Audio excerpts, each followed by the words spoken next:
I thought we was gonna talk about Oh, TD Snakes. oh, that's cool too. I mean, Let's pull but that yeah, up too.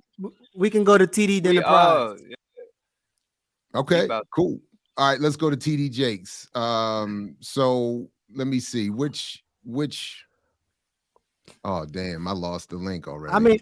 I feel like y'all not giving him his proper name. His name is TD Pro Cop Pro State Jakes. Oh, I call him TD. TD Snakes. Well, he's TD Pro Cop Pro State Snakes. Oh, right. I can give him snakes. We don't give him Jakes no more. So you're right. So All right, TD so Pro Cop Pro State Snakes. So we can start with this just to get people caught up in case anybody missed it. First of all, this was the story I love that I feel like we got a number of please deal with this on Earn Your Liberation, and I love when that happens. So here we go. We're revealing a very exciting announcement. It's coming from Bishop TD Jakes. The TD Jakes Group and Wells Fargo are announcing a 10-year partnership to build communities for all income levels. Now, this partnership includes a commitment of up to $1 billion with a B from Wells Fargo to help pay for various projects. Their first project is a mixed income housing and retail development outside Atlanta. The nearly 95-acre property is a former Army base, Fort McPherson, which is right next to Tyler Perry Studios. I just want to that part. I wanted to just stop for a quick second and have just the sound of military base, Tyler Perry Studio, TD Snakes. I mean, this is so City. In the land of Cop City. I was just gonna say, like, listen. What happened to the Black Mecca of Atlanta? But here's the funny thing. So you remember Soul City, right? Yeah. So the same shit happened with Soul City. Like that was the black area, and now it's fucking prison. So maybe go. this is the TD Jakes only good can come out of an area with all the police, military, TD Jakes, and Tyler Perry. The conglomerate of 4 business units. TD Jakes Ministries and TD Jakes Foundation, those are nonprofits, while TD Jakes Enterprises and TD Jakes Real Estate Ventures are for-profit entities. TD Jakes himself also presides over the Potter's House Church, but the church is not affiliated with this Wells Fargo partnership. What'd you say? That white boy about to press him. Watch out, the white boy press him. Welcome you, Bishop. It's so good to have you at the table. Thank you for having me. It's good to be with you. Yeah. Clearly, you have a lot going on in your life, but explain exactly how this is going to work and why you wanted to do it now. I think it's imperative. The fierce urgency of now indicates to us the fact that the future looks very bleak, particularly for minorities, Black people, brown people, and also poor white people who are finding it difficult, workforce people, to find a job, to find opportunities, to get housing, to get upward mobility, to have communities that are built in repressed neighborhoods and revitalize the community, giving the homeowners who live there or people who lived in the community a chance to stay there for affordable rates. So this is an exciting moment for us. We're really, really thrilled to be able to do it. So Wells Fargo is committing to up to $1 billion to fund these projects, pay for is the way we put it. That's not a donation, right? That's an investment. No. They want to make money off it. Well, no, it's not. I don't know what they want to do, but it's not a donation. It's a commitment to supporting initiatives to raise up communities that have been repressed. I don't know what they want to do, and you in partnership and did he read the contracts? This nigga. He literally said, I don't know what they want to do. Hey, listen. You need to get Mr. Fargo in here to answer them questions. Hey, listen. I'm gonna tell you what he didn't read. So when Black people get into these contracts, they just look at the money. They say billion. The contract said up to $1 billion. But even before, but wait, even for that, it says cautionary statement about forward-looking statements. The release contains forward-looking statements about our future business because forward-looking statements are based on our current expectations and assumptions regarding the future. They are subject to inherent risk and uncertainties. So that's in his contract. Read that first. Where the subject to what? What was the first part? Subject to what? Cautionary statement about forward-looking statements. And this release contains forward-looking statements about our future business. because forward-looking statements are based on our current expectation and assumptions regarding the future. They are subject to inherent risks. Inherent risk. That was the word. And uncertainties. Yeah. Inherent meaning built into the system of theft that they call capitalism is risk. Duh. It's a hustle. But can we also, because one more thing. It says, do not unduly rely on forward-looking statements as actual results could differ materially from expectations. But I don't know what they want to do. Go ahead, Diallo. Diallo call Mr. Fargo. You see that the incestuous relationship between his ministries and his enterprises. Mm-hmm. It's some like shit. they're all I mean, he could be looking. I'm just saying, be careful, because the government, there's sometimes these Negroes don't know. They give you enough rope to hang yourself, because there's a lot of overlap. We could come back to the video, but when Diallo says incestuous, I just want to, in this relationship, I just want to, this is his website. So you can see, and as all of the various pieces of his enterprise literally float around him on the screen, all in partnership, the ministry, the investments, the real estate, the for-profit side, the not-for-profit side, the religious side, the business side. I mean, but I don't know what they want to do, because But it's ironic though, because even if he say he don't know what they want to do, when he talked to the CEO Charlie, he knows that Charlie just recently said that the reason why they don't have diversity at the bank because the black talent pool is very limited. So is this about to be? Is this the part where he's responding to the Bukras challenge?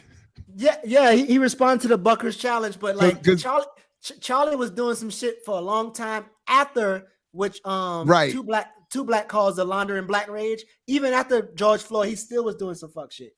But ultimately, we focusing on TD Jakes when it's smelling like that whole Jay-Z. Everybody thought Jay-Z was owning and coming to be a big property developer in Brooklyn. Yep. With the Barclays Center. Yeah, and his name and face, and he was doing all the interviews and all the press releases and ribbon cuttings, and that's what it's starting to smell like. And he had 0.5% of one stock, exactly. So these foreign oligarchs, these Russian and Arab oil oligarchs and seedy investors and money launderers and venture capitalists come in, and they come to an area and be like, who's the most prominent Negro we can put up front? Diallo, I thought you was gonna do the house party stuff. I smell. That's what I thought you should have come like that. You should have come like that. I smell tokenism.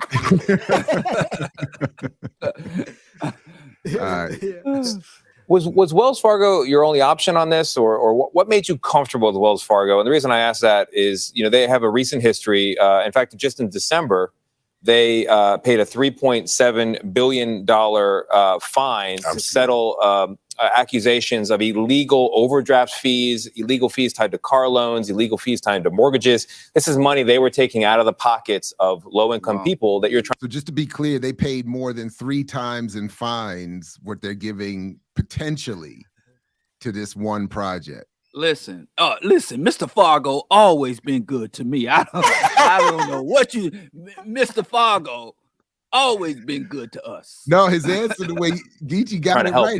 Right, and that's exactly the reservations that I had with them as well. Initially, several years ago, when they talked to me, I would not do business with them for those very reasons.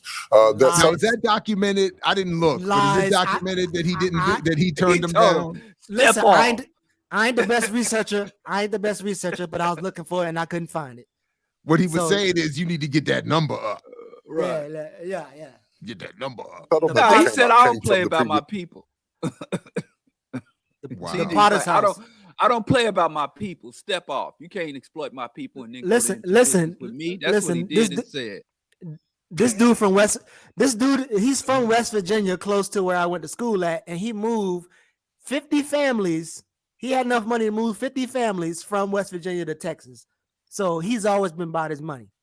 I mean, I don't know if Creflo Dollar got shit on TD Jakes at this point. Go ahead, hit it up. This administration. They have a new leader now. They have a new administration, and they're beginning to right some of the wrongs. This is not going to right it all at once, but it is a start toward justifying and rectifying some of the mistakes that have been made previously. The other reason is when other banks. Niggas always talking about he's gonna right some wrong when they get a check. Jay-Z did the same shit.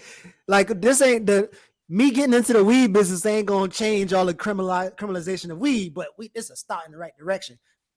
This nigga, giving me a whole bunch of money is a start in the right direction. Yeah, let me get that check. And look, Wells Fargo stood up and said, I'm willing to make this unlikely alliance, this very unique alliance. I've written a book called Disruptive Thinking, and this disruptive alliance between us is designed to lift up underserved, underrepresented communities. What do you get out of this, Bishop, being involved in this partnership? First and primary thing for me is legacy.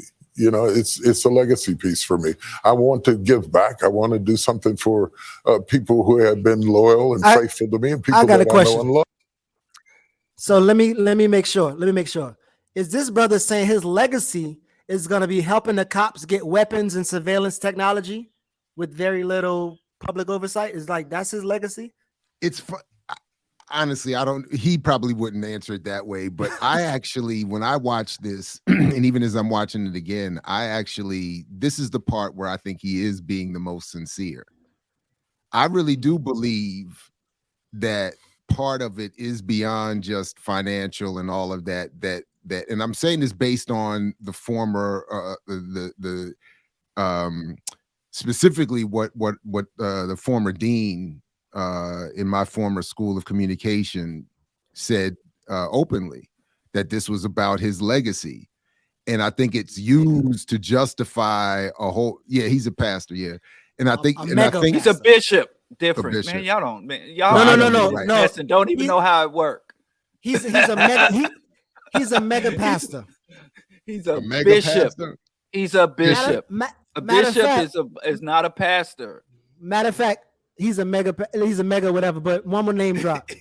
So we actually in Mount Corner, we got another mega pastor. His name is Stephen Furtick in Charlotte. So he grew up with us too. But him and Stephen Furtick, they like the top two. He the black mega pastor, and Stephen Furtick is replacing Joel Osteen. So them cats got money and influence and power beyond some shit. So. And let me tell you something. These people, y'all get the leadership y'all deserve at this point, man. I'm sick of this. This is a mess. and black, no, my younger brother is a big. He has every book TD Jakes has written. He has sent Women Ought Not Loose. He had paid. He's seen TD Jakes' movies. He is a big supporter of all things TD Jakes, and he lives down in Atlanta and supports and rubber stamps everything this human pimple does. And I just got to tell you, I mean, y'all lifted these scumbags up. I mean, we carried him, Creflo Dollar and Price in LA, and the late ungreat Long Stroke. So I mean, mess. So we and I know y'all don't like me calling us out. I know ain't nobody like blaming the white man more than me, but black folks, how we let these dudes get out front. Come on now. They don't even pretend to be about us, and they don't even hide the scam. And then they come with these weak ass projects that they even tell you, I don't know what's going on. I don't know what it is. I just got my name on it. They selling us. So again, I listen. Me and Steve ain't had the same type of relationship with me and Charlamagne, but Stephen Furtick sung in the gospel choir. He was the only white boy on the black gospel choir that my sister sung on. I play football with his brother, but I want to know more about this because I do know there's some bullshit that he's been doing, but Big Teal, if you got some other shit, you should share that. I mean, I don't know. Like I said, we should have been over after Reconstruction era. This religious leadership, the reverend, pastor, minister, leaders, is obsolete. It's obsolete and it's disgusting and it's tired. How's it 2023 and we still got ministers, pastors, and bishops being at the forefront of any type of development, whether it's on the level or corrupt? But you acting like the politicians don't go to the churches when they need to get shit in the community. So I don't. That's a slap. That's an insult to us. Right. Yeah, they go to where we give our. Dick Gregory said, "Who you give your money to is who you give your power to." In terms of that's the voice. Black folks show up at church every time I'm out Sunday morning. Every church parking lot is overflowing. Every church parking lot in this city is overflowing. And as Amos Wilson said, the level of dysfunction, the level of misery, the level of exploitation in a community is directly proportional to the number of churches in the community. Well, I think. Go ahead, Jared. I don't have anything to say. That's why I was saying we need a church. We need a revolutionary church. And again, I'm not saying revolutionize religion. I'm saying we need something that mimics the pageantry and the welcoming and the good vibes on a weekly basis. And the sermons can be political education, but I think we need music. I think I'm telling you, I'm totally sold on. After we went to church a couple weeks ago to see my man's choir, I'm in there like I don't believe none of this, and I'm loving it up. Yeah. And I'm like I just like because it's the whole thing when the old women were greeting, and like, come on in, oh the baby, oh, it was beautiful. And so I mean, but I get you. I'm with. I mean, but other than that, I mean, I'm with you. I have nothing to say. I mean, I can't stand it. And now that I'm on the Hickory Ridge Village Board. And the revolution has begun. I am going to, and the revolution has begun out here in tree-lined streets. I am one of the issues I am going to put on the table whenever it's appropriate or not appropriate is this issue of the increasing churches. Revolutionary hymns, all of that. I'm saying we got all that. It's like Kiki said. It's we not do. Consolidated. I'm just saying, but we need the weekly performance and the gatherings. That's what I'm saying is part of what helps church do what it does. Is that I mean, I even remember we tried to implement this in Mama's Biscuits when Questlove said you have to have band day. You have to have every week the band has to get together. If the band is going to survive. You have where you're not playing, you're just gathering as family, socializing. But there's a part we miss. But there's a part that's missed in that strategy, which I've seen that strategy. It's something we ignore about these churches when we say, okay, we got to mimic and provide. Because I've been part of movements and organizations that have all said, what do the churches do? Providing community, providing a place of culture and an emotional outlet and fulfillment and the charity and all that. But another thing that they do is they're not shy about their opposition, about the demons and the hellfire and the damnation. Whenever I opened a bookstore in Brooklyn and the surrounding churches, and it was a Haitian, like a Haitian fundamentalist church. There's all the Christian churches. The pastors in that church told their parishioners, don't go into that bookstore. So we try to, whenever we want to be revolutionary, we try to be sensitive and respectful and cooperative with the religious community, while they're literally undermining any form of radicalism, any form of African consciousness, African traditionalism, African myth and folklore is demonic and dark and backwards. So if we do all of this, but still we're trying to talk tolerant and respectful of Islam and Christianity, you can't expect to lead Black people while disrespecting Islam. You can't expect to be a Black leader and change things for Black people while disrespecting Christianity. And at the same time, Christianity and Islam have shown no regards, no respect, no level of tolerance and acceptance of anything traditionally African or radically politically African. The ministers get up in the pulpits on regular Sundays denouncing the very things we stand for in terms of liberation, independence, Pan-African unification. So if you do that, If you do say, hey, we're going to mimic the church in order to gain some level of influence and status amongst our people, the same that the church has, you're going to have to call out the churches and take an oppositional stance and have a subversive agenda against the church and the mosque and the temple and the synagogue. So all I'm saying, so check this out. Imagine that right there. After you have been welcomed into a space, greeted warmly, seated, heard some good music, Nina Simone, something appropriate, you know, whatever. Choir does a little version of, you know what I would actually like to see performed by choir? Some of those Elaine Brown songs that she wrote back in the day, you know. But anyway, whatever it is. And then you get the Diallo sermon in the middle of all of that. But instead you got, in all seriousness, and I'm not joking at all, if that was happening every week in the context of these discussions in politics, I would be there as often as physically possible. That's all. That's what I'm talking about. So I'm not talking about I'm not. The content is. I'm largely in agreement with you, Diallo. Is what I'm saying. I'm saying it's the rest of the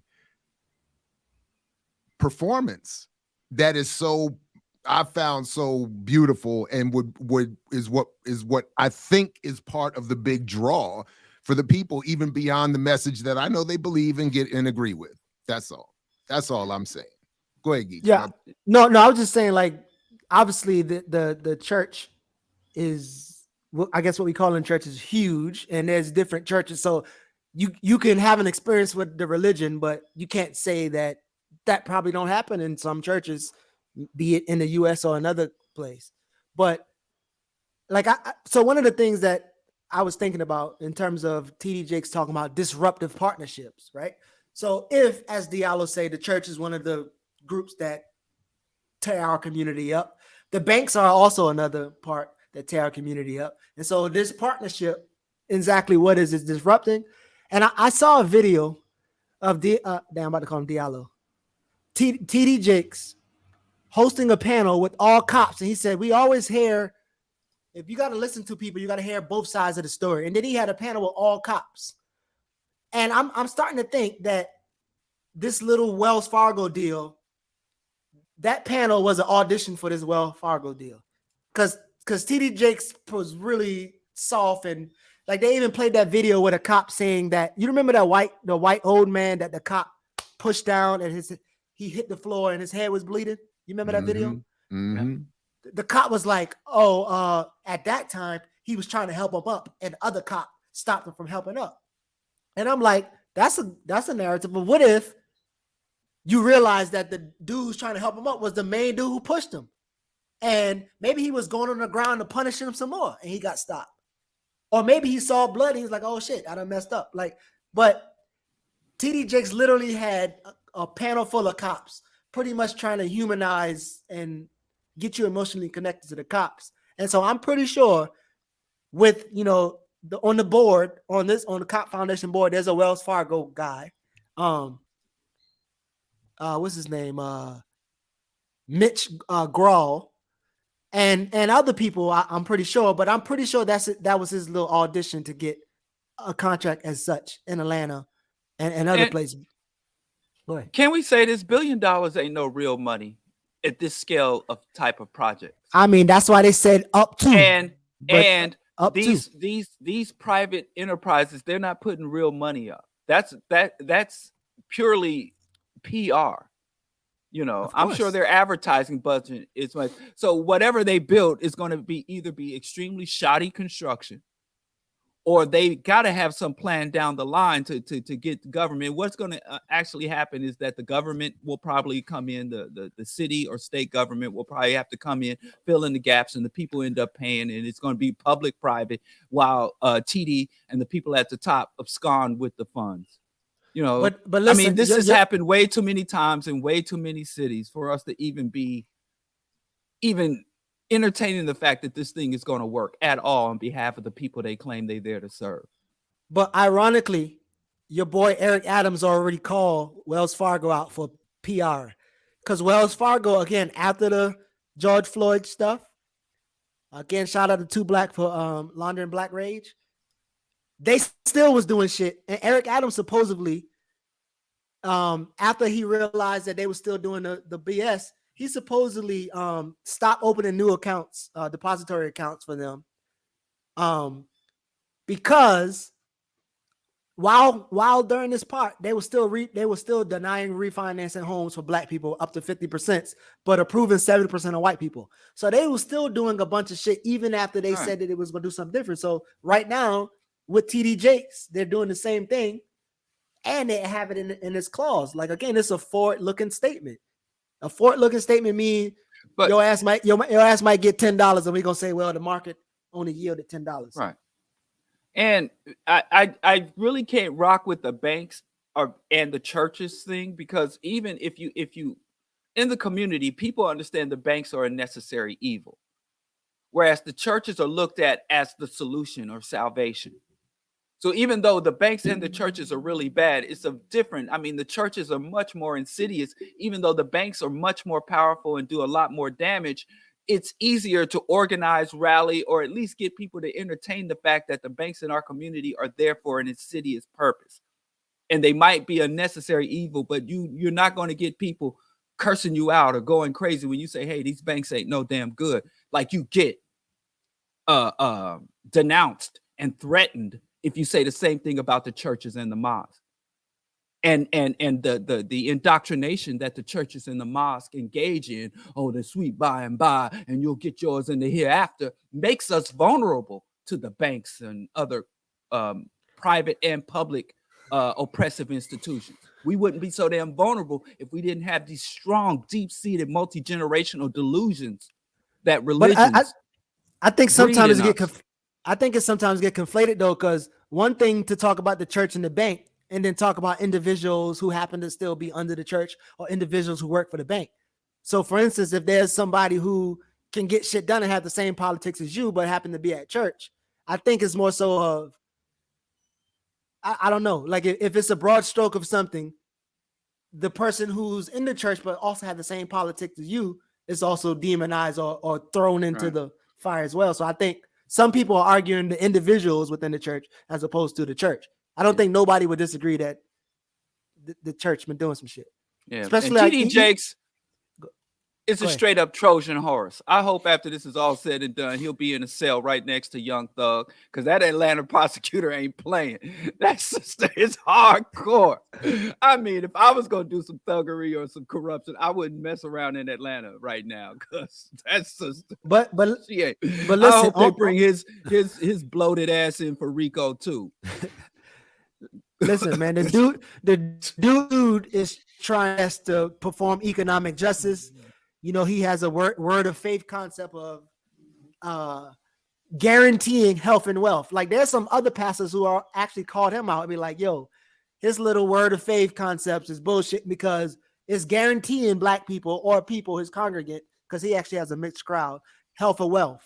But so he just focused on economic justice. So like Jared said in that clip, he seemed really sincere about, you know, making sure black people get their reparations. I do. My point is that I do believe, and I understand it a little bit as I get a little bit older here, is that I do believe that they want to leave a legacy. And I believed, and I think that becomes part of what already exists as like a panoply of flaws to justify all of the behavior that they engage in. It helps them along the way. And if they accumulate more bodies, literally or figuratively, it doesn't matter, because the legacy becomes more important. And what they think the masses will remember of them is more important than what they do to individuals they'll trample along the way. And so I do think that's part of it. And I think he was sincere in that part, because again, it helps him do what he's already wanting to do. So this, I don't know if y'all remember, like the Community Reinvestment Act. Mm-hmm. Like, this is nothing more than that. Like, and it could be, because sometimes No, most of the times when banks tell about they're gonna give you up to $1 million, that can mean money that they paying their employees to come give you some financial literacy classes. So like they've been doing this shit even before it's public. Like banks go to churches all the time, just as well as they go to schools and different. I mean, the rest we didn't play the rest of the clip, but I mean, most of it. I mean, it's the same thing. It's home ownership. It's small business loans. Small business loans. I mean, it's not.